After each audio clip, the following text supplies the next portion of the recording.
Hello, everybody. Welcome to the Death by Disney podcast. I'm your host, Adam, and today we're going to talk about a movie from 1940 called Pinocchio. It's the second full length animated feature from Disney Studios, and my mission in this podcast, which I should have told you before, but I didn't, is to watch absolutely every single Disney film that's ever been made. And when I first had the idea of doing this podcast, I was trying to do them chronologically, but I gave up and just started to watch the movies which were most interesting for me. So I did watch this movie at the beginning of the podcast, which was like 2 years ago, but I'm coming back to revisit it now. If you don't know the story of Pinocchio, and I think that Pinocchio is one of those things that everybody knows, right?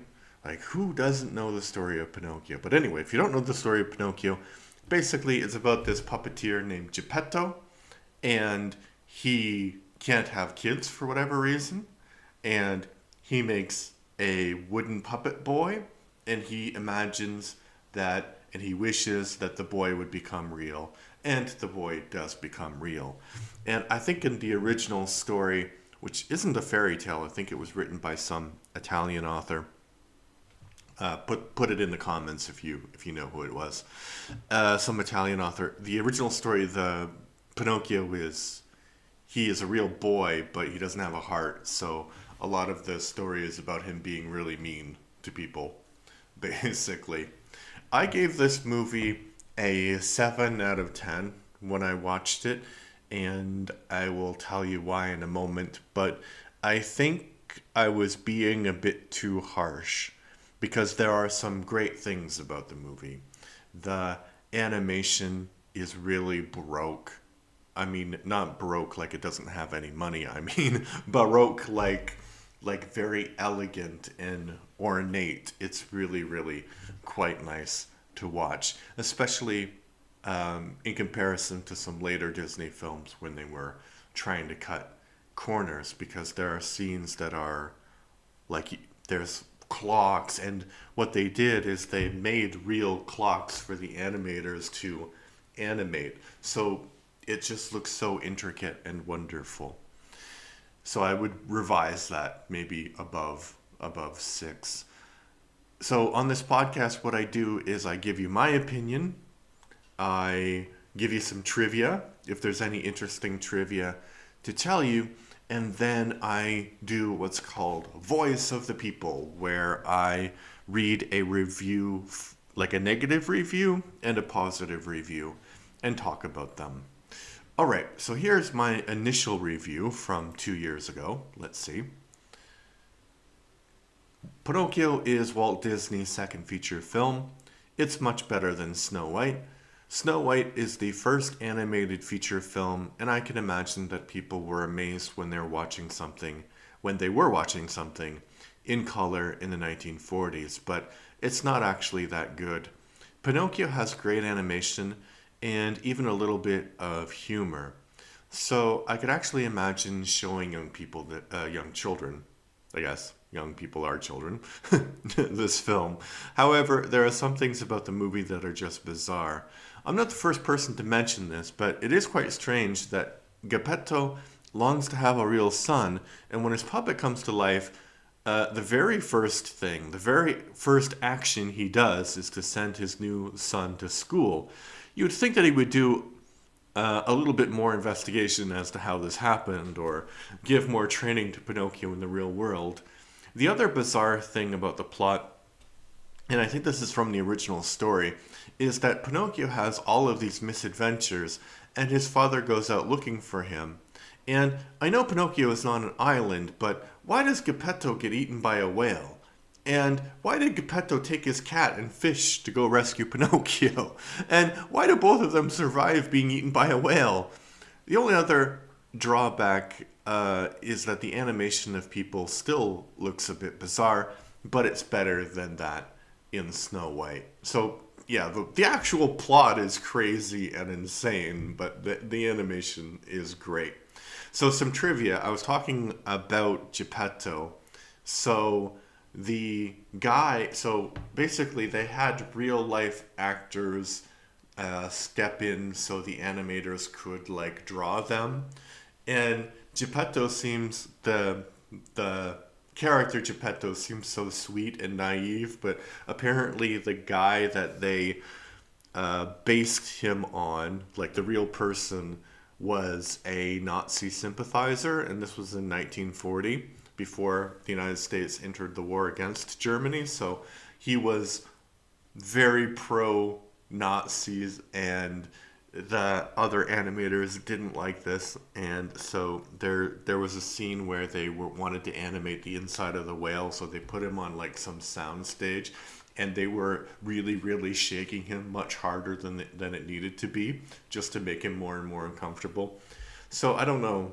It's kind of a weird thing, but it sounds like it could be true because, there were a lot of Nazi sympathizers before the war started, and after the war started, obviously. Okay, the other bit of trivia I have is that there was a children's book illustrator named Gustav Tengren who helped create the storybook design, and he drew the town streets and undersea landscapes, and ultimately he was inspired what Disneyland would look like, right? Because Disneyland was based on their most successful films, and Pinocchio was one of them at the time. But he didn't get any credit in the movie, which is a theme on this podcast, where artists do really great work and they're not credited because Disney wanted to be this like machine, or like maybe not machine, but have everything credited to him rather than the 200 people or so that he employed.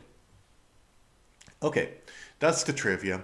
Now we're going to go over the voice of the people. We're going to do the voice of the people. We're going to talk about a negative review first and a positive review.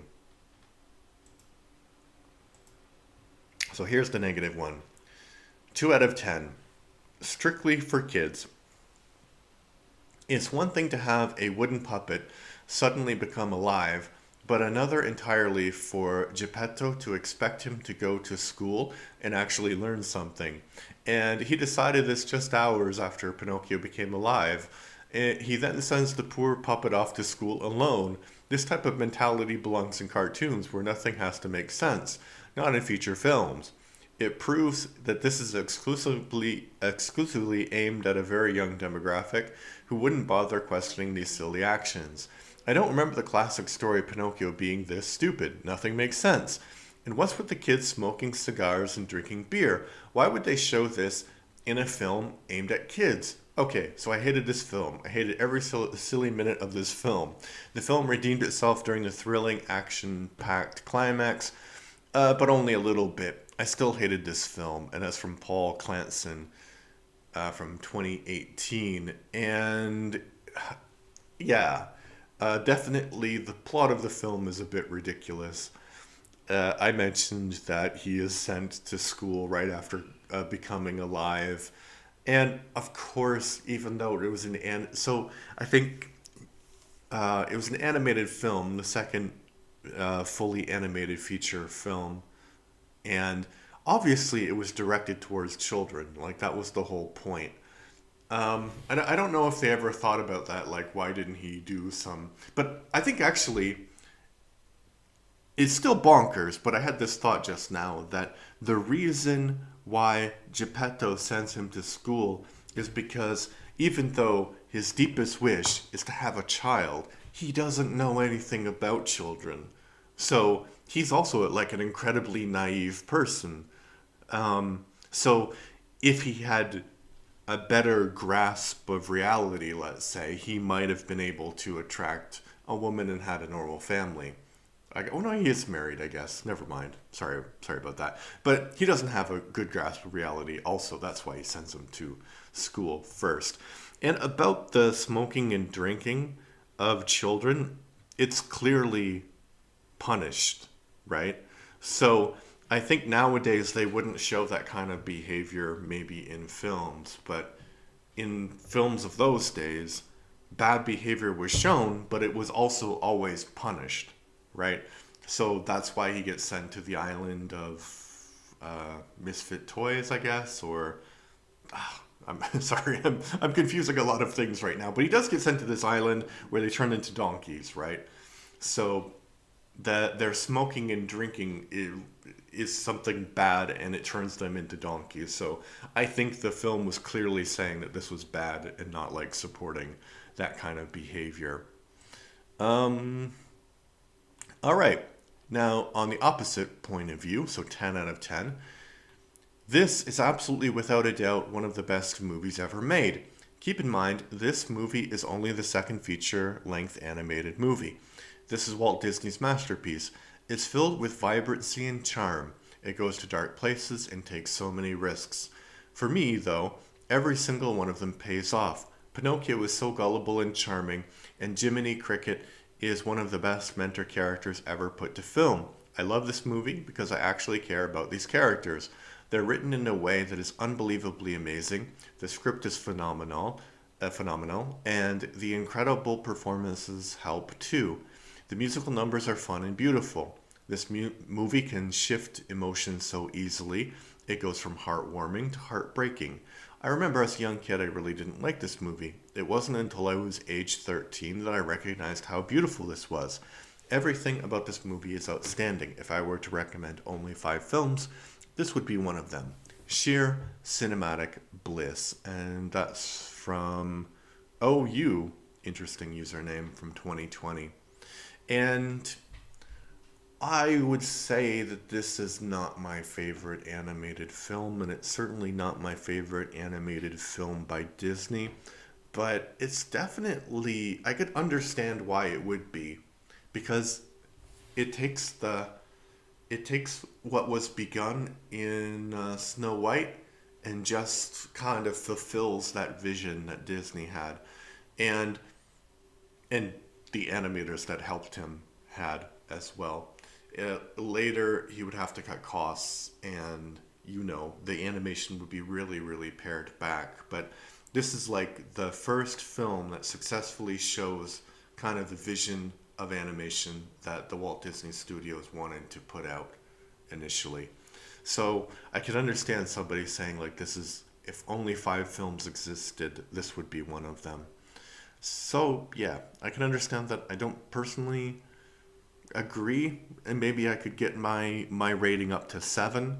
But what do you think? 7 out of 10. What do you think? What rating would you give Pinocchio from 1940, the animated feature from Disney? Leave it in the comments. Please like and subscribe. And yeah, thank you. Bye bye.